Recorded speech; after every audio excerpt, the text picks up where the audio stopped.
Finally.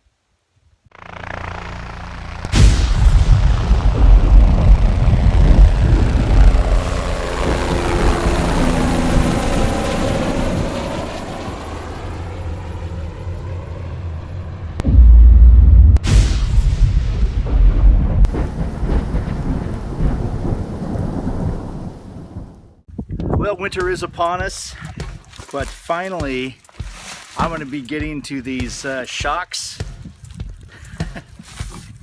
Yes! I know I don't have a drill bit this big.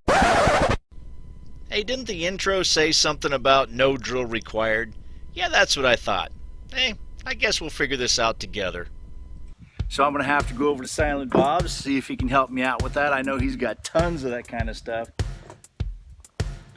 All right, so here's the deal is these I got from Dennis Thompson, and the top is perfect fit, but the bottom of these do not, let's see if I can move this aside here. Bottom of these will not fit this type. Well, I'm gonna have to drill this out. So I need to know what the size drill bit that I need. Yeah, there we go. That's the size I'm going to look for. Let's go over to Silent Bob's. All right, heading over to Silent Bob's.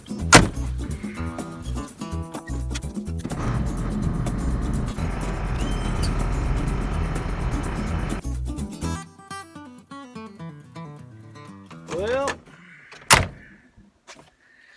Bob had bigger drill bits and smaller drill bits, not the size that we need. I think I might be lucky and have another way of doing this. Let's go check it out.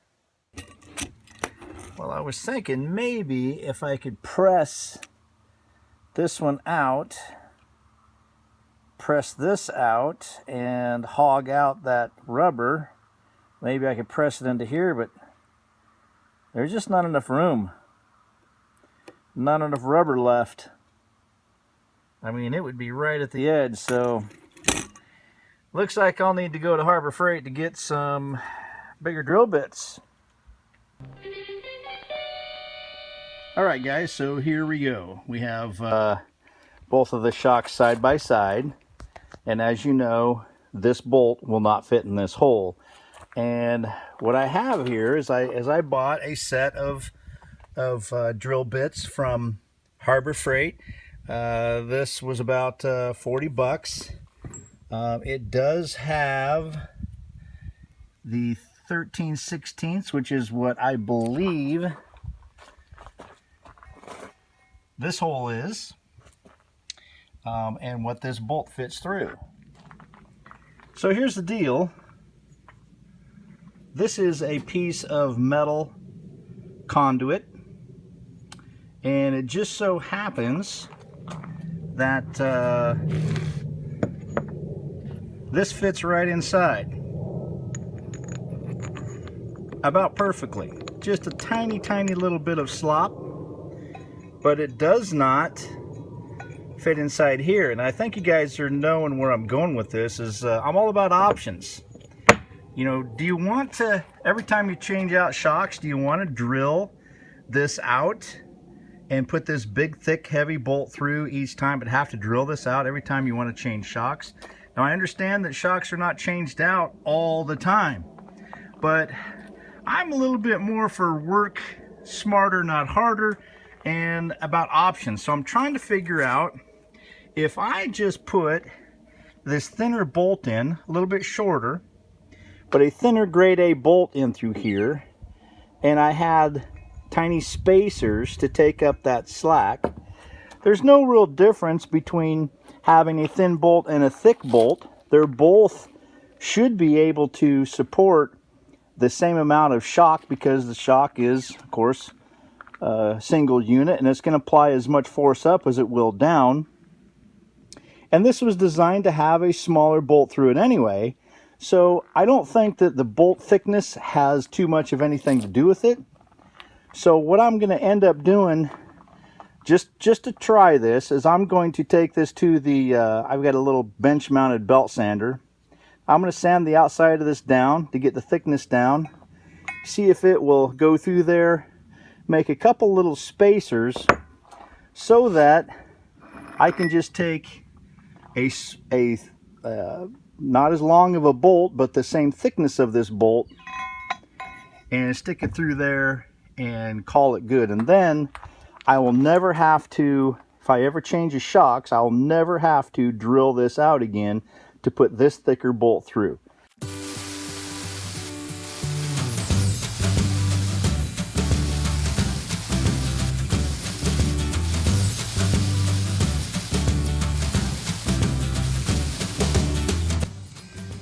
I know, this is some precision milling right here. High precision. Look at that, like a glove.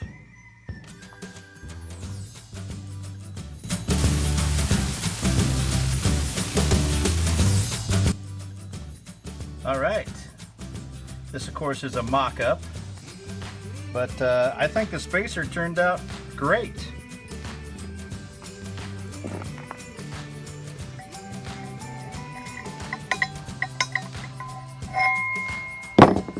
Time for spacer number 2.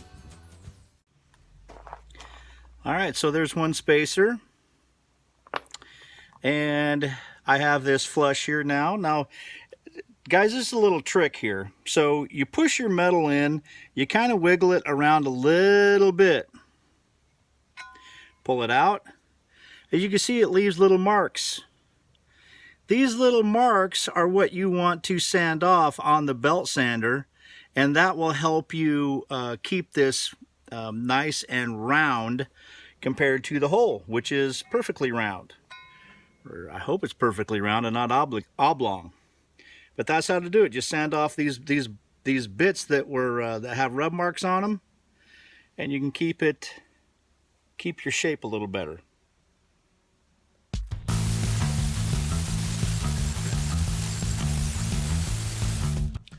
All right, there is 2 spacers, and of course they fit real nice right on that bolt. All I need to do now is get 2 grade A bolts. All right, this is 4.5 inches long, the shaft of it, and it's gonna have to be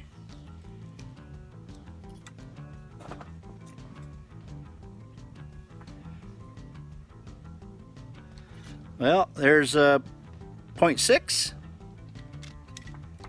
Okay, I think that will do it. Oh, gonna need a couple of washers too to fit the thinner bolt, and a lock nut on the other side of the thinner bolt.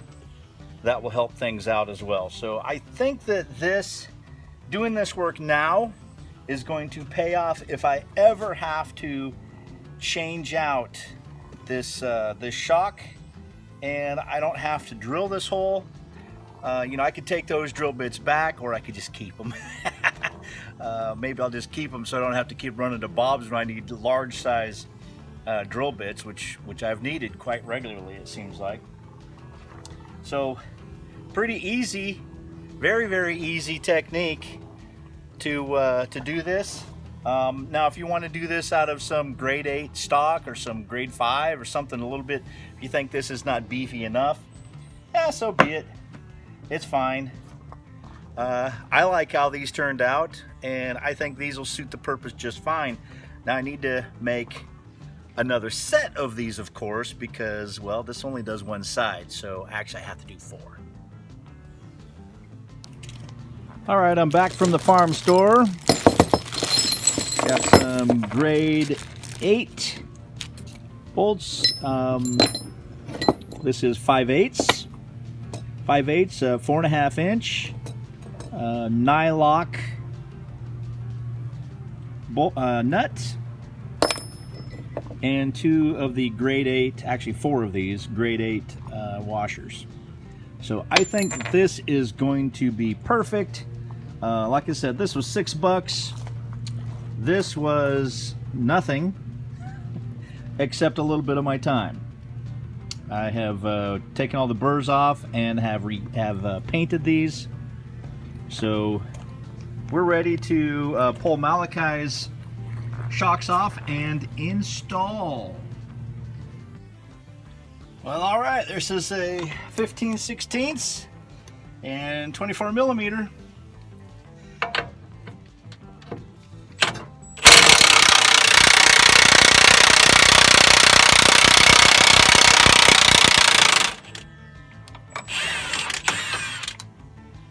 With the Milwaukee, it's beautiful.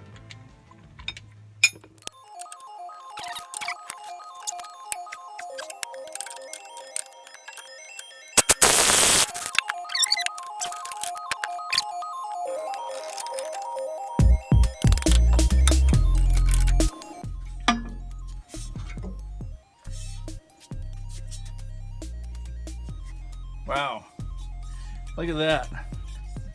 Do you think there was anything left in that one? Junk!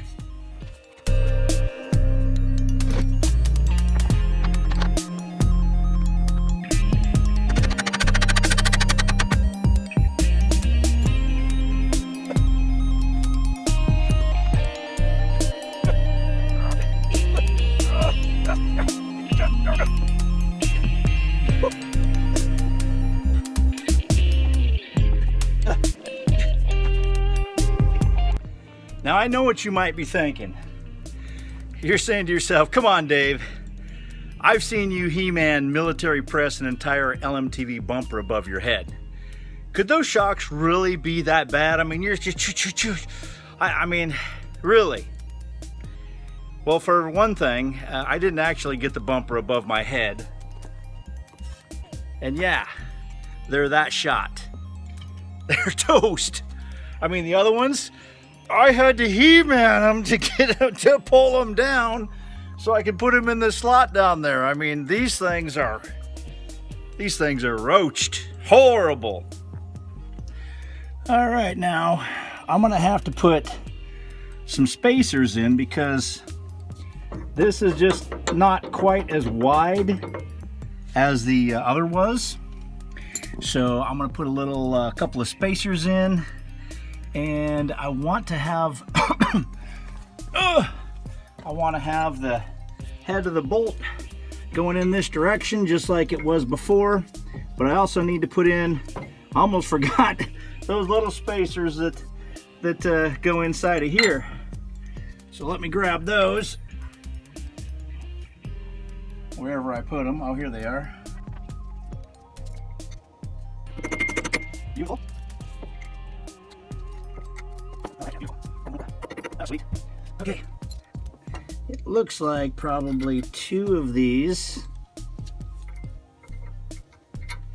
will work satisfactorily.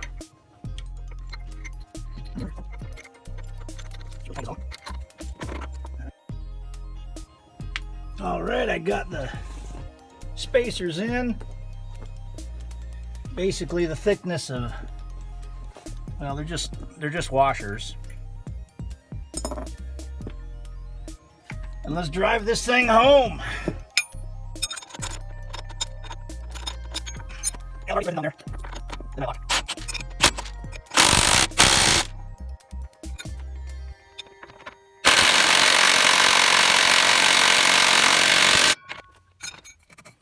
Beautiful. Now to take Malachi for a test drive.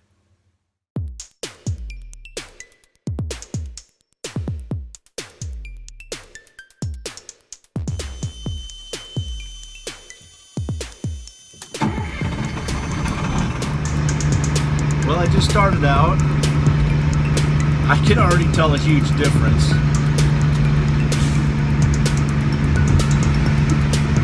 I mean, mean, there's a couple of spaces, a couple of places that I come out of, just onto the flat road just outside my driveway, and I was ready for it to go voom, voom, voom, and it just went voom, and that was it. The big test is going to be just prior to the bridge. It's down the road a piece, but wow, I can already tell a huge difference. Even on this kind of bumpy road that I live on, big difference so far. Stay tuned. I just have to say, once again, thank you, Dennis Thompson. God bless you. God bless your family.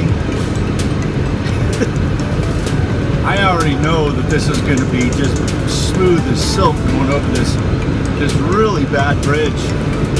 I mean, when I come off it, it's like woof, woof, woof. I get at least 3, if not 4 whifferdills out of it. So I'm hoping that this is just a single whifferdill.